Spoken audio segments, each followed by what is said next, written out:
If you wish you can see smile in others face. So இதுக்கு சும்மா என் லைஃப்பில் நடந்த ஒரு 2 விஷயத்தை உங்கள்கிட்ட ஷேர் பண்ணலான்னு சொல்லிட்டு.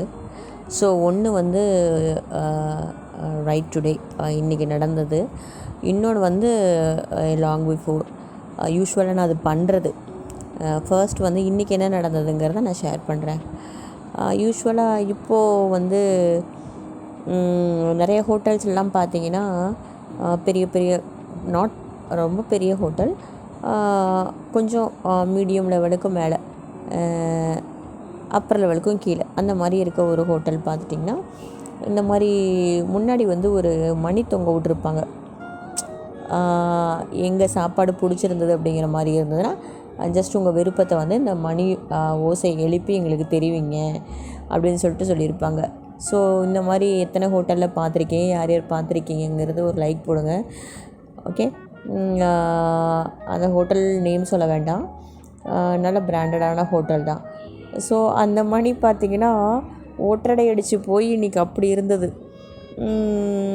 சாப்பாடு நம்ம சாப்பிட்றோம், அது நல்லா இருக்குதோ நல்லா இல்லையோ, அது வந்து நான் இன்றைக்கி அந்த மணியை எழுப்பிட்டேன். எழுப்பின உடனே ஓனர் பார்த்துட்டு ஸ்மைலு. ஏன்னா அதை பார்த்துட்டு படிச்சுட்டு யாருமே வந்து அந்த பெல்லை தட்டிட்டு போக மாட்டேன்றாங்க போல்.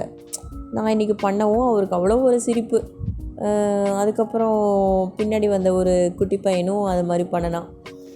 ஸோ இது ஒரு சின்ன ஸ்மைல் வந்து தானே, இது ஒரு சின்ன ஹாப்பினஸ் தானே. அந்த ஓனர் வந்து நினச்சிருப்பாரோ என்னமோ தெரியல, என்னடா நம்ம ஹோட்டலுக்கு வந்து யாருமே மணி எழுப்பலை, இந்த அம்மா வந்து அதிசயமாக பண்ணியிருக்குன்னு நினச்சாரோ என்னமோ தெரியல. பட் எனக்கு வந்து அது பண்ணணும்னு தோணுச்சு, பண்ணினேன். இன்னொன்று என்ன அப்படின்னா, நான் காலேஜ் போகையில் யூஸ்வலாக எல்லாத்துக்கும் அட்டெண்டன்ஸ் இப்போ பயோமெட்ரிக் தானே. ஸோ பயோமெட்ரிக் பார்த்திங்கன்னா கிரேஸ் பீரியட் இருக்குது. ஆக்சுவலாக காலேஜ் வந்து பார்த்திங்கன்னா 9 to 5, 9 o'clock பஞ்ச் வைக்கணுங்கிறது. பட் எங்களுக்கு கிரேஸ் டைம் பார்த்திங்கன்னா 9 வரைக்கும் வச்சுக்கலாம். நிறைய பேர் வந்து அவசரமாக வருவாங்க இல்லையா பஞ்ச் வைக்கிறதுக்காக. ஸோ நம்ம பஞ்ச் வச்சுட்டு இருக்கும்போது டைம் நமக்கு தெரியும், பார்த்துருவோம். 9:04, 9:03 இருக்கும். அதை பார்த்துட்டு நீங்கள் ரிட்டன் வரையில் யாராச்சும் பைக்கில் வேகமாக வந்துட்டு அப்படியே ஹெல்மெட்டை கழட்டுவாங்க, ஸ்டாண்டு போட முடியாமல் போடுவாங்க, அவ்வளோ வேகமாக நடந்து போவாங்க. அவங்கக்கிட்ட சின்னதாக, மேம் இப்போ தான் 9:04 ஆகுது மேம், இன்னும் இருக்குது, டைம் இருக்குது, பார்த்து மெதுவாக போங்க, அவ்வளோதான். ஒரு சின்ன ஸ்மைல் அவங்களுக்கு. வேகமாக போகிறவங்க மெதுவாக நடந்து போவாங்க இல்லையா.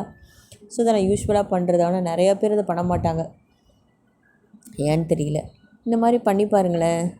அதே மாதிரி இப்போ நம்ம ஒரு காஃபி குடிக்க போகிறோம், அந்த நம்ம குடித்த கிளாஸை வந்து யாராச்சும் எடுத்துகிட்டு போகிறாங்க அப்படின்னா தேங்க்யூண்ணா அப்படின்னு சொல்கிறது. இந்த மாதிரிலாம் பண்ணி பாருங்களேன். சின்ன விஷயம் நல்லா இருக்குல்ல.